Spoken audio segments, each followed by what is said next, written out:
En algunas ocasiones os habrán pedido que tengáis unas instalaciones que sean redundantes y en otras ocasiones os habrán criticado precisamente por tener instalaciones redundantes.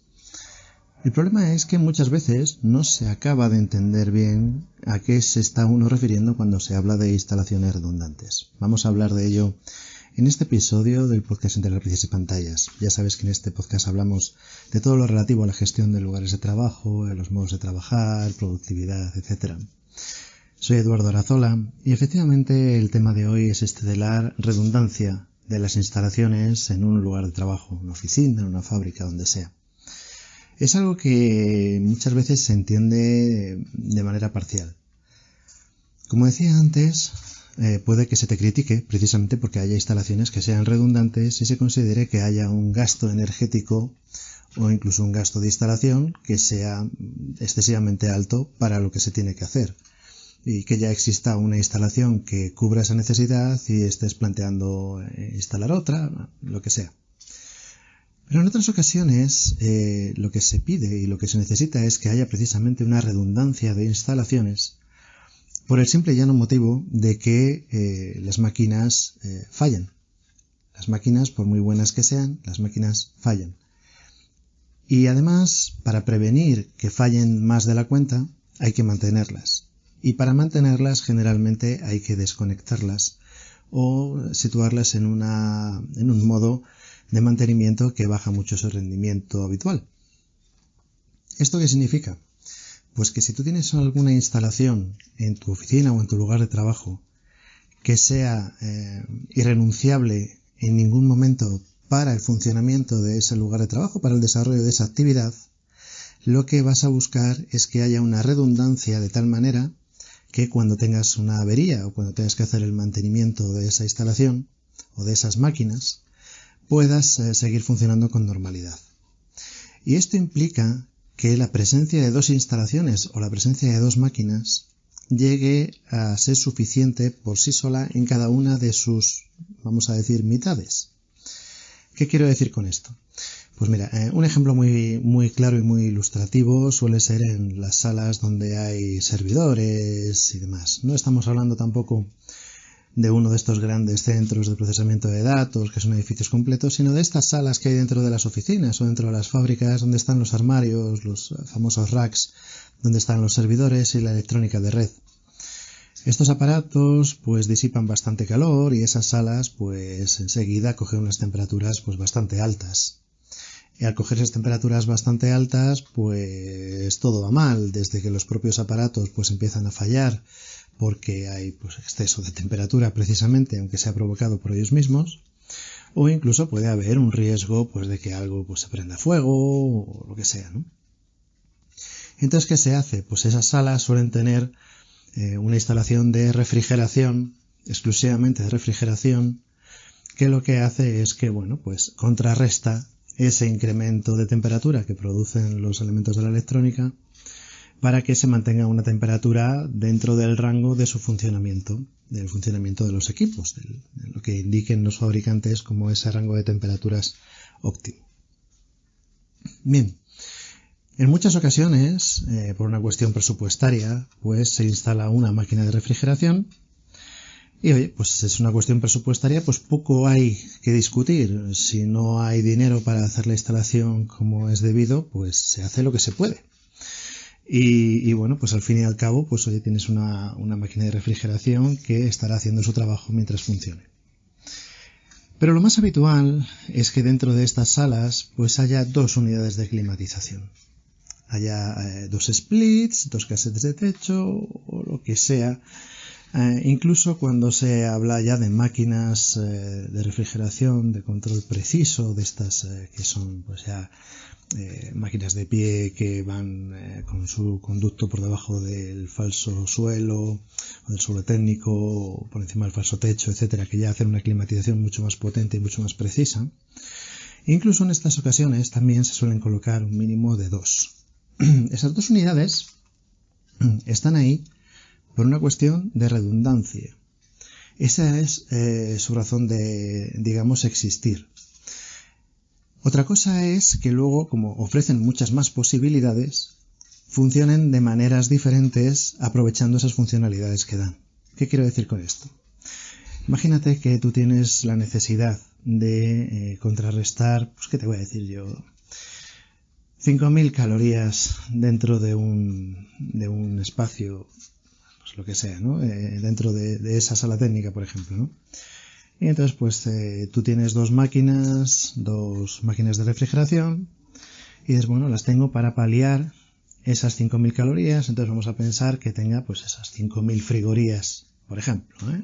Podrán ser 6.000, 7.000, da igual, el ejemplo que tú quieras, para que se mantenga la temperatura de la sala. Bien, tienes dos máquinas. Eso significa que entre las dos máquinas tienen que sumar esas 5.000 frigorías. No. Eso significa, tú tienes dos máquinas porque en algunos momentos te vas a quedar sin una de ellas, porque se va a estropear, porque vas a tener que hacer el mantenimiento, por lo que sea. Y mientras esa máquina esté apagada, la otra máquina tiene que ser suficiente por sí sola para mantener la temperatura de la sala. Porque se entiende que si esa sala sube demasiado de temperatura, la electrónica se va a apagar y la oficina se va a quedar sin funcionar, se va a quedar sin comunicaciones, se va a quedar sin ordenadores o lo que sea. Y esto normalmente significa pues prácticamente una parada en la actividad de la oficina. Otra cuestión es que según las máquinas que tengas dentro de esa sala, esas máquinas de refrigeración, permitan mediante su propia electrónica una combinación entre ambas para que funcionen a un régimen más bajo y no tengan que estar a tope todo el tiempo, o para que se vayan alternando entre sí, dependiendo de cuáles sean las recomendaciones del fabricante en función de si pues, la máquina va a tener una durabilidad mayor encendiendo y apagándose, que puede resultar un poco extraño, o bien funcionando durante más tiempo de manera más continua, pero a un régimen de potencia algo más reducido. Y bueno, eso no significa que si tú tienes dos máquinas, que cada una tiene 5.000 frigorías, entre las dos suman 10.000, que las tengas funcionando a 2.500 y 2.500, imagínate que pudiera ser, ¿no?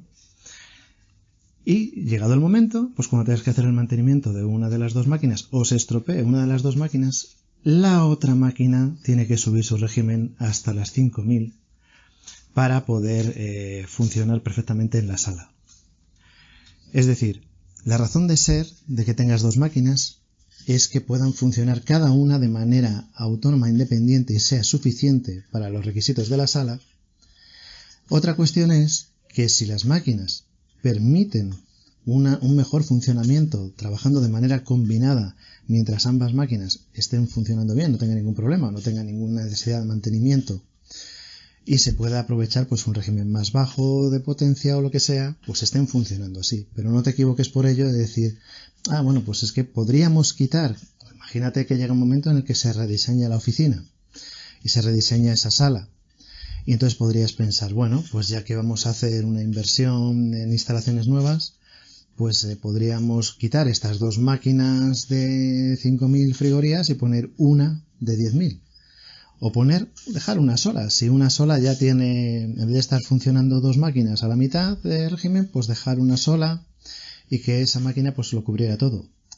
Pero luego, pues cuando llega el momento de las averías, que siempre las vas a tener, o de los mantenimientos que son necesarios, ¿qué ocurre con el funcionamiento de la sala? Realmente tiene un sentido que haya esa redundancia. Esto ocurre, es un ejemplo muy claro porque se suele asociar mucho pues que el funcionamiento de esa sala de servidores o de telecomunicaciones de la oficina pues no puede parar nunca, porque en el momento en el que pare pues hay una gran parte de la actividad que se ve afectada. Puede ocurrir con cualquiera de los elementos, sobre todo si son críticos dentro de tu oficina. Es el motivo de que, por ejemplo, pues existan grupos electrógenos que, pues tú tienes un contrato firmado con la compañía eléctrica, pero en un momento en el que haya una avería, una falla en el suministro con la compañía eléctrica, si tienes algún servicio o tienes algo que consuma electricidad en tu oficina que nunca pueda parar, pues deberás tener unas baterías o deberás tener una generación aparte, sea pues mediante un grupo electrógeno o sea mediante cualquier tipo de generación lo más instantánea o lo más larga posible, para que cuando existan esas averías, que puede haberlas, pues tu oficina no se vea afectada, la empresa no se vea afectada de manera tan clara por una cuestión que, bueno, pues que ocurre, aunque sea de vez en cuando, ¿no? O tal vez no tan de vez en cuando, dependiendo de dónde estés. Son ejemplos que creo que son bastante ilustrativos, que explican por qué en algunos casos no solamente no es criticable que haya instalaciones redundantes, sino que es altamente recomendable o incluso pues es necesario. Otra cuestión diferente es pues precisamente si ya existe, si hay algo que ya no es tan crítico y que ya está cubierto mediante alguna instalación, pues que se siga insistiendo en colocar algo adicional, pues bueno, eso sí puede ser más criticable, ¿no? Pero en los casos sobre todo críticos de instalaciones que nunca pueden parar, tiene mucho sentido que exista una redundancia. Y la redundancia lo que significa, al fin y al cabo, es que cada una de esas partes que componen la redundancia puedan por sí solas dar el servicio completo. Si lo que haces es dividir entre varias máquinas el trabajo completo, realmente no tienes redundancia. Cuando te falle una de las partes de ese equipo, realmente el resto no puede con el trabajo completo.